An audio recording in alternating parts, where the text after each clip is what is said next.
Hello, Sarah Sabin, executive and team coach here in the Leading in the Modern Way video interview series. And I'm really pleased to have with me here today, Natasha Ratanshi-Stein, who is the founder of Surfboard. Natasha, hello, welcome to the show. And would you like to briefly introduce yourself to my listeners? Absolutely. Hello, Sarah. Really delighted to be here today. My name is Natasha Ratanshi-Stein. I founded a company called Surfboard 3 years ago.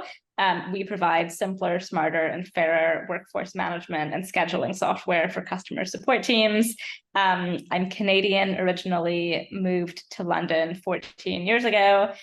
Initially for university, spent a couple of years working in investment banking at Goldman Sachs before becoming a venture capital investor for 5 years and then becoming chief of staff at a renewable energy company based here in London called Bulb, and then came across the problem that we're solving at Surfboard and decided to take the leap into starting something. Awesome. I like to hear journeys like that go corporate, trying out different things within that remit, and then, going down the startup route. Out of interest, what made you take the leap? Did you come across a problem in the corporate world where you were just like, oh my God, I have to solve this. I'm going to go do this, or what was it? Yeah, definitely that. So in my case, when I joined Bulb as chief of staff, it was the beginning of 2019, and we had a sizable email backlog. We had long phone wait times. It was the single hardest part of scaling the business. And so often we had to pause our growth efforts to make sure the customer support team had the capacity to catch up with these phone wait times or catch up with these backlogs. And so I got helicoptered into the function. I started building spreadsheets from scratch to make sure we had the right number of people working on the right things at the right time. And I think anyone who's building spreadsheets for a custom built purpose will always say, I wish there was software that would do this. Naturally, it was in my first 6 months at Bulb, so it was pretty early into my journey at a new job. And so while the seed of the idea had been planted, I wasn't yet ready to take the leap, as you say. So I sat on the idea for some time. I went through a procurement process where we ended up buying and implementing quite legacy software in the space. And very fundamentally, I saw the impact that legacy software had on our operations, had on our culture, had on our morale, and forced our ways of working into a way that I just don't think is fit for purpose for a modern team. And as I saw the trickle down effects of that across the customer support organization and the business more holistically, the more evidence and data I got, the more vindicated I felt that this is the right thing to do. Then, of course, lockdowns and the pandemic hit, and suddenly you saw whole new ways of working emerge. So if I had thought the previous ways of working were too antiquated or legacy for what we wanted to do, suddenly working models had completely flipped again. And so I think for me, that was probably the trigger of new ways of working, more geographically distributed teams working a mix of remote, hybrid, in person, and needing software to adapt for all of those changing circumstances. So basically, long story short, I sat on the idea for a good year before pulling the trigger and starting a company on my own. Well, I mean, although you say you sat on it for a year, essentially what you were doing is observing if there was a market fit, a need for it during that time.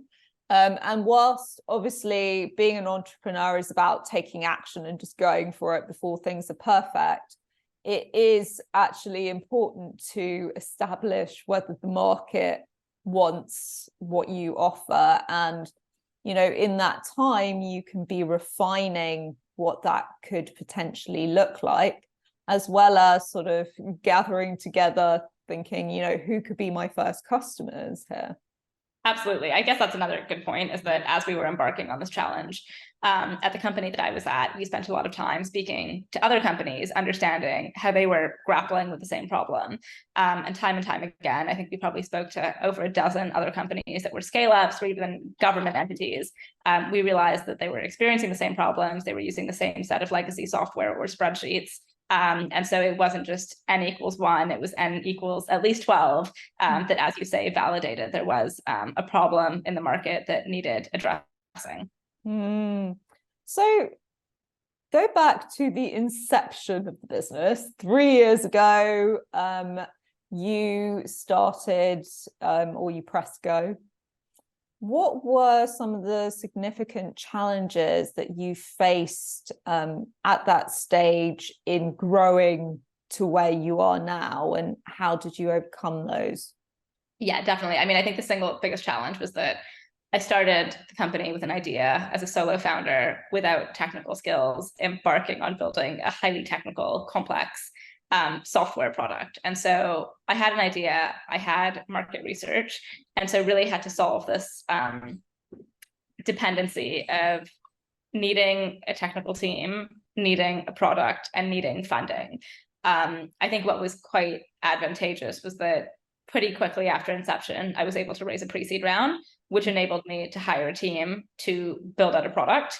The other thing that was quite fortunate was that because, as you alluded to, I had done a fair bit of market research before starting the business, in identifying, as you said, who the first customers would be. Pretty much immediately at inception, I was able to go back to those companies that I had done user research with and just say, hey, would you be like design partners for this product? And they were pretty willing, given the products that they were using were spreadsheets. So there were a few, I guess, like circuits that I was able to short circuit quite quickly, mostly through raising funding quickly and having design partner customers ready to go quite quickly that we could start building the product with. And so they gave us access to their data. They talked to us about their problems. They would concept test new features. And so that was quite fortunate in, the first year from inception through to where we are now. So a lot of what you've said resonates with me, because back in the day when I was running startups, I had an idea for a tech company, and I was a sole founder as well. And I was lucky enough to get investment and to have a technical team, but it's still a challenge because you have to develop a certain level of technical knowledge to oversee everything. So, it's not an easy thing to do, even if you are able to hire that tech team. But the question I actually want to ask here is, how did you manage to raise funding quickly? Was your background, again, a factor in being able to do that? Probably. I think there were a couple of things on my side. Number one, we were probably in a slightly different market then than we are today. It was December 2021. And so that mid to end of pandemic boom was full underway. There are a lot of pre-seed and seed funds globally in Europe. And so there was good appetite to back founders with an idea ready to execute. Mm-hmm. I think the second thing, which I would certainly say was an advantage, was I had been a VC for 5 years before. So I knew the market quite well. I knew who the relevant investors would be. I had a network of people who hopefully viewed me as credible and viewed the idea as credible. And so I would say that, had I not been able to do that, I think it's not that I would say, well, I hope it's not that I would say I wouldn't have been able to raise funding, but I think I wouldn't have been able to navigate the fundraising landscape as efficiently as I would have back then. And I think the point I want to bring attention to here is the value of a network, because we may think that things that we do are completely unconnected, but they never are. It's like a trail of breadcrumbs that actually it becomes useful in future to guide you to the eventual place that you want to go. And that's what I see happen. And that wasn't luck per se. It was the fact that you had taken a career path that supported you and ultimately where you wanted to go. Definitely. I think also hopefully being able to leave a good impression everywhere I have worked and everywhere I have left. And so I think one thing that provided a solid stamp of approval in the funding dynamics with, Surfboard's early days was that all the previous bosses I had previously worked with, whether it was the CEO of Bulb, whether it was, the founding partner of the VC fund I had worked at previously, had committed to invest in Surfboard in an angel capacity. And so I think there's one thing for someone to give you a glowing recommendation verbally. There's another thing for them to really put their money where their mouth is. And I think that opened a lot of doors in enhancing that credibility. And so, advice I always give is, if you quit a job, never check out in the last few weeks, because you really want those people to be in your corner at some point in your life. Yeah, never burn those bridges, I think is very valuable advice. So, Natasha, I'd love to know more about how you define strong leadership personally and how you see it impacting the growth of Surfboard. I think that it comes down to relentless conviction in what you're doing and why it's good for you, why it's good for the team, why it's good for your customers, and why it's good for broader society. I think at Surfboard, I'm quite lucky that we are a mission-driven company. We're not just providing, forecasting and scheduling software. We're doing it in a way that fundamentally makes work more human. The great thing about that is that it gives you a framework to bring all the decisions back to of if we do X, it gets us that much closer to our mission. If we're able to sign, this enterprise customer, that's 2,000 to 3,000 customer service agents that can have better scheduling than what they had previously. And I think that's really motivating for me. And hopefully that reflects to the rest of the team and it's motivating for the rest of the team. I think the other thing I might say that I may have struggled with in the early days, and I hope I've gotten better at recently, is just backing myself. And as a founder, as a CEO, as a leader, you have a lot of context, right? Like I remember all those, every single user research interview I did in the early days. I remember my experience at Bulb dealing with this problem directly. I remember navigating the fundraising climate. I read every single note from a customer success meeting. I read every single note from a growth meeting. I do multiple sales calls myself per week still. So I really keep my ear to the ground. And I think from that, it's not really it's not this obsession of, being involved in everything and not letting go. It's that I think it's through all of those micro interactions that you're able to develop context and develop a strong opinion that's backed on data, backed on intuition, but also backed with, the surface area that you're covering across multiple different facets of the business. And hopefully what that does is build enough trust within the organization that when you make a call, it's not just, oh, I'm a founder, so I can make a call. It's, I'm the founder, it means I'm across multiple things and I have the context to make a big call. I think, at the earlier stages of a business, I think it's crucial that the CEO, founder, whatever the particular title is involved in sales, because it's the easiest thing in the world to think, okay, well, I'm just going to outsource this, or I'm going to outsource that. I mean, even technology, in theory, you could have just been like, right, someone else will deal with it. I don't really have to know. But you do have to know, because unless you have a understanding of it, it's very difficult to gauge progress. It's very difficult to ask the right questions.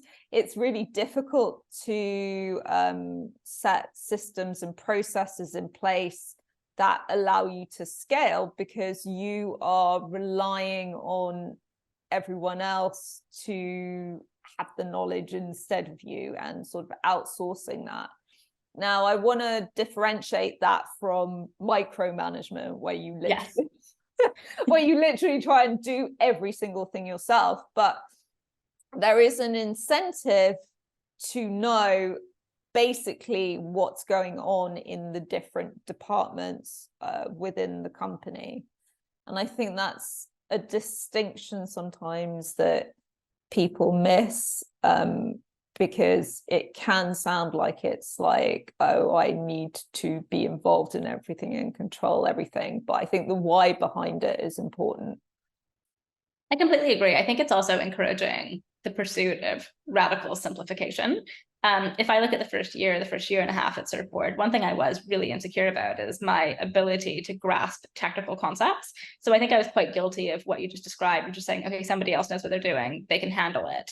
I think now with more confidence and just a bit more context as well, I do think that if something can't be explained to me in the simplest possible way where I can understand it, it means something's overcomplicated or actually like wrong. And so I do tell the product team that if you can't explain it to me, you will not be able to explain it to a customer. So hopefully use me as the practice ground of making sure it's simplified in a way that is much more human. Yeah. And that's so important, right? I always say, if a 5-year-old child can't understand what you're saying, it's too complicated. I appreciate some things are complicated, but still it should be explainable enough that, okay, maybe not 5-year-old child, but a lay person could understand it. Definitely. So I'd love to know, how have you invested in yourself as a leader, and what steps do you take to grow and evolve in your role? And I think you've kind of touched on some of that just now. Three things I do. Number one is I've always been quite an avid reader. So I alternate reading a fiction book, a nonfiction book, and a business book. And so every third week, I end up reading a book that is either about leadership, about management, about company building, or just best practices around specific functions like product, like sales, like marketing, that can make me better at my job in the more tactical day-to-day. The second thing is I've invested in a bit of a personal board of advisors, and those are people who I have worked with previously, who I have a lot of admiration for, and I see as really valuable mentors. And so given the longstanding relationship they've had with me, or their experience as, CEOs or founders, having built businesses from the ground up, firstly, I'd say there's no problem I'm dealing with that's truly unique. I think every founder has been through similar journeys.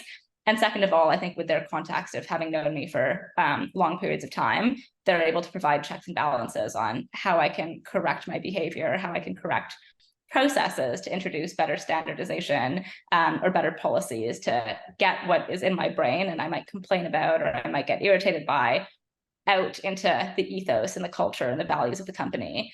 The third thing is that I think as I've grown as a leader over the last 3 years, I did a few months of coaching as well. And I found that really valuable, just to take a step back, talk about things on a much more thematic and less tactical level. And I think that really helped me view the role of a founder differently, view the role of a CEO differently, and put my personal biases into the context of company building.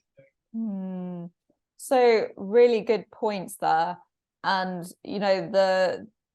the second point in particular tends to come up regularly, this board of advisors, having this sounding board where you can go to for advice. Obviously, the thing about opinions is you can take or leave them, but it's good to know that you have that support there, because as you say, nothing is unique. And it's ironic because, people say it's lonely at the top, or it's lonely running a business. And in a lot of ways it is, but, it's amazing how much support is available when you have a group of people together that understand and have been through the same thing. So I think from an emotional perspective as well, it can be really helpful.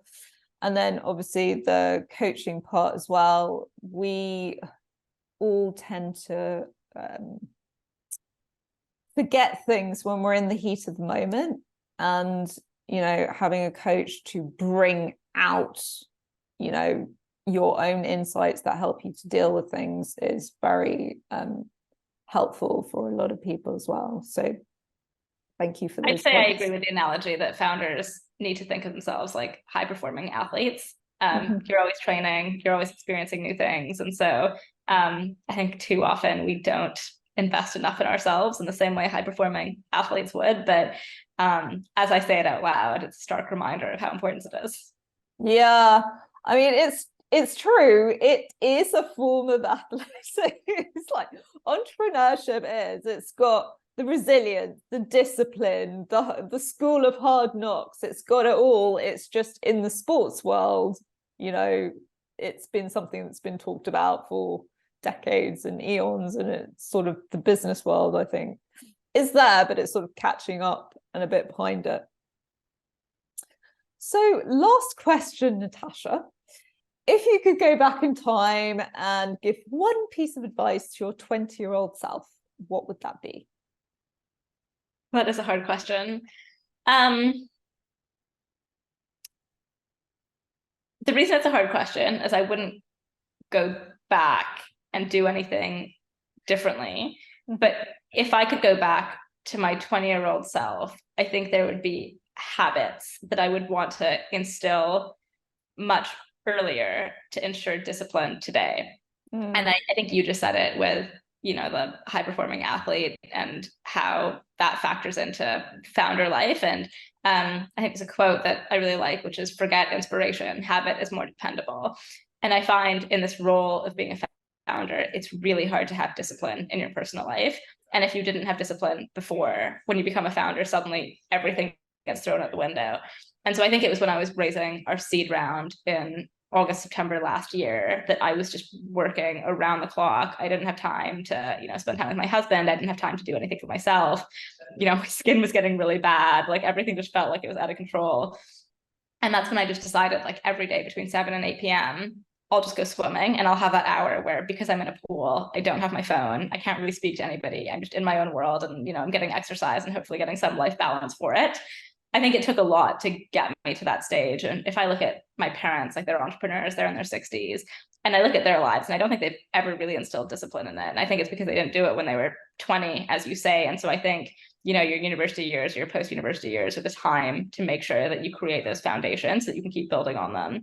And so, yeah, the advice I would give to myself is to go back and create those foundations to build on them, instead of, forcing them to like wedge themselves in when it suits, because it never really suits. Yes, the earlier you can instill some habits, the better. However, better late than never, I suppose. But for founders, self-care is usually the first thing that goes out the window, and it genuinely can lead to disastrous consequences, even if not in a business perspective. Well, sometimes it is in a business perspective, but family life, personal life, health. I think those that have actually been through burnout, and sometimes it has to happen a few times before you learn the lesson. Oh, okay, cool. If I take care of myself, I am more likely to finish this marathon, to use the athlete analogy again. Yeah. And it is a marathon. Like I wish I was a sprint runner, but it certainly is not a sprint. Yeah. I've never run a marathon, but nor me. I have no intention of doing it either. Okay, Natasha, absolute pleasure to have this conversation with you today. Thank you so much for having me. It was great. Awesome. So to my listeners, I hope you enjoyed this conversation as well. If you would like to take part in the Leading in the Modern Way video interview series, please do reach out to me. Bye for now.